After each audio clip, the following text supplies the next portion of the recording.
নমস্কার বন্ধুরা। এমন এক শহর রয়েছে যে শহরকে দরজার শহর বলা হয়।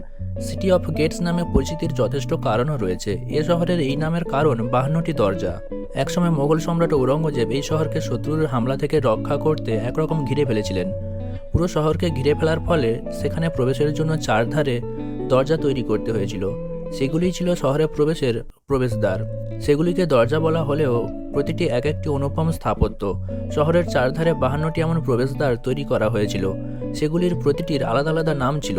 এখন অবশ্য 52টি প্রবেশদ্বার আর অবশিষ্ট নেই। সাকুল্যে 13টি প্রবেশদ্বার এখনও রয়ে গিয়েছে, যার মধ্যে সবচেয়ে বড়টি হলো বাদকাল গেট।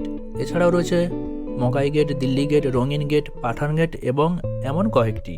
52টি প্রবেশদ্বার সম্বলিত এ শহরের সব প্রবেশদ্বার এখন না থাকলেও এই শহরকে সিটি অফ গেটস বা দরজার শহর বলা হয়। মহারাষ্ট্রের ঔরঙ্গাবাদ শহর, যার বর্তমান নাম ছত্রপতি সম্ভাজিনগর, এই শহরকেই বলা হয় সিটি অফ গেটস। এই শহরেই ছিল 52টি প্রবেশদ্বার, যা এখন আর নেই।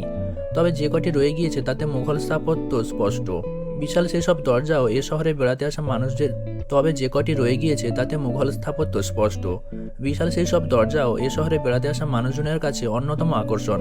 এছাড়া পাহাড় ঘেরা এ শহরে দেখার জন্য রয়েছে বিবিকা মকবরা, ঔরঙ্গাবাদ গুহা। এই গুহাগুলিতে বৌদ্ধ চিহ্ন স্পষ্ট। এছাড়া এ শহরের চারধারে রয়েছে সবুজের সমাহার। ঔরঙ্গাবাদ বিশ্ববিদ্যালয়ে দেশের অনেক প্রান্ত থেকে ছাত্রছাত্রীরা পড়াশোনা করতে হাজির হন।